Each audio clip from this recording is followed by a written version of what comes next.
Isang lugar kung saan tinawag ito dahil sa lokasyon nito sa pagitan ng dalawang ilog at kung saan ay tinatawag na Iraq ngayon. Anong lugar ito? Ito ay kabihas ng Mesopotamia. Umalis na muna sa ating mga pugad at lakbayin ang mga kamangha-manghang mga lugar na makikita sa lungsod ng Mesopotamia, kasama ang iyong mga pamilya. Hayaan mo na kami na mismo ang magpapakita at magpapaliwanag nito sa inyo.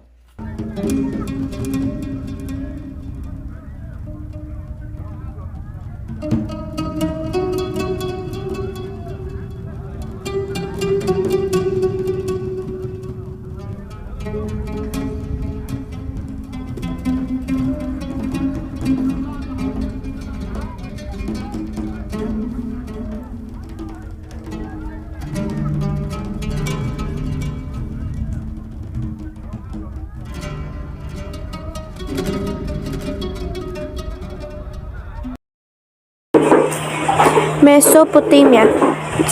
Nagmula sa mga sinaunang terminong Meso na nangangahulugang sa pagitan o sa gitna, at Potamos na nangangahulugang ilog. Ang mayamang mababang lupain sa pagitan ng mga ilog ng Tigris at Euphrates. Isang rehiyon ng Timog Kanlurang Asya sa sistema ng ilog Tigris at Euphrates na nakinabang sa klima at heograpiya ng lugar upang maging host ng simulang ng sibilisasyon ng tao.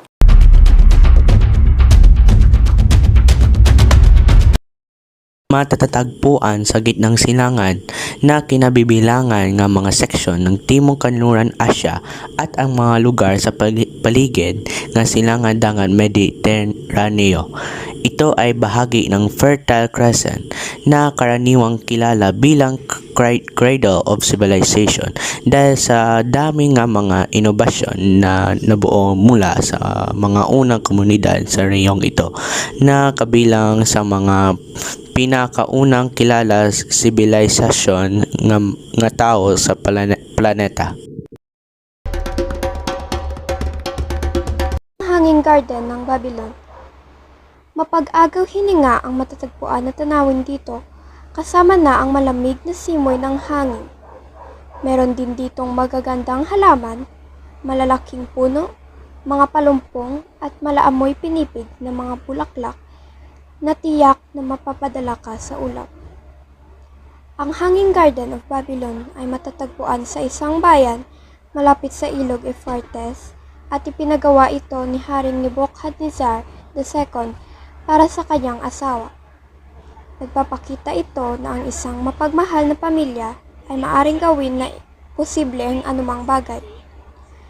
Dahil sa angking ganda nito, ang Hanging Garden of Babylon ay naging bahagi ng 7 kamanghang-manghang lugar ng sinaunang mundo o 7 Wonders of the Ancient World.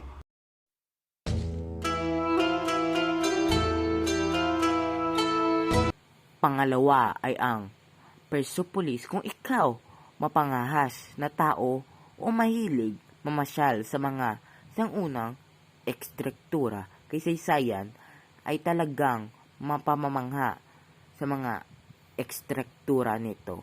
Meron ito malikain na mga ukit sa mga bato na talagang nababagay sa settingan ng lugar.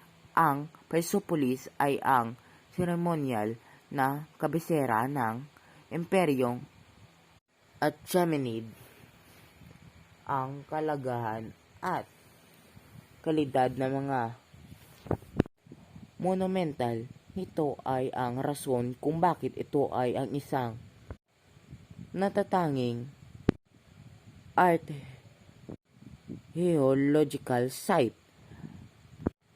Matatagpuan ito sa kapatagan ng Marbdas na napapalibutan ng katimugan kabundukan ng Zario ng Iran at Syria ay matatagpuan 60 kilometro sa timog kanluran ang mga guho ng Persepolis. Ang pinaka maagang labi ng Persepolis ay itinayo noong 515 BC or 515 years before Christ.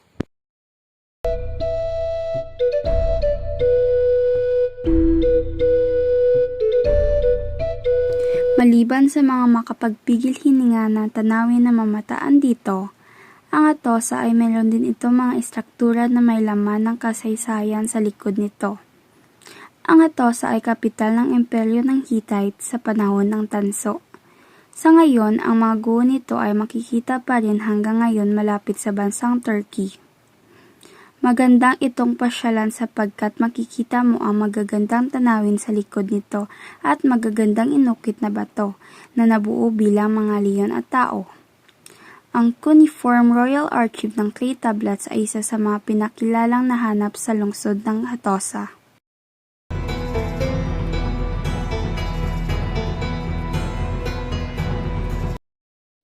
Ang pang-apat naman ay ang ziggurat.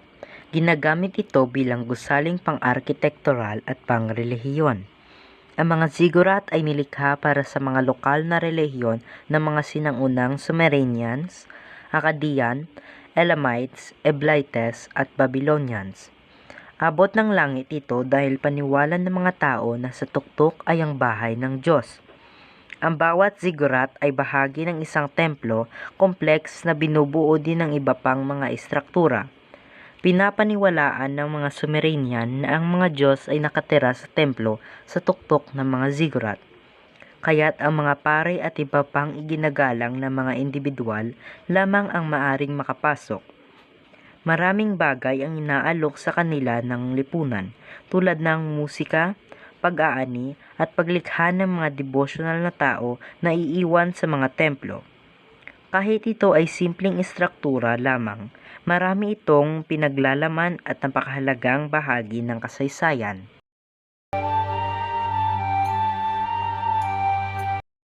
Dahil sa paggawa ng istruktura na ito ay ang naging daan kung bakit ang mga tao sa mundo ay nagsasalita ng iba't ibang wika. Ang istruktura na ito ay ang Tower of Babel. Ang Tower of Babel ay isang mataas na gusali na itinayo ng mga tao sa paniwala na maabot at makita ang langit at ang Diyos.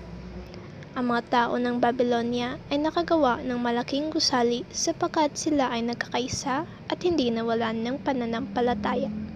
Kung uugnayin natin ito sa ating pamilya, kung wala tayong pananampalataya sa ating pamilya o hindi natin susubukang intindihin sila, ay talagang mabutas ang tahanan o masisira lamang ang isang pamilya.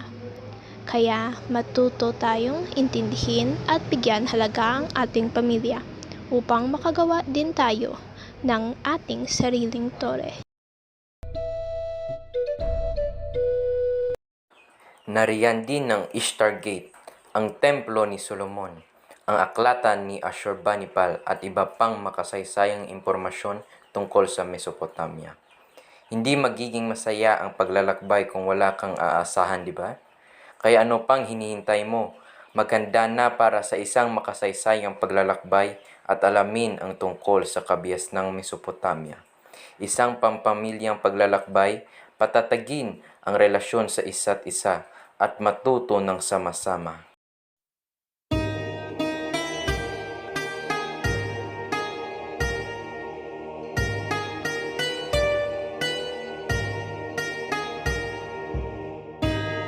Tayo ay maglakbay at buksan ang pinto sa paglikha ng mga bagong alaala kasama ang ating pamilya.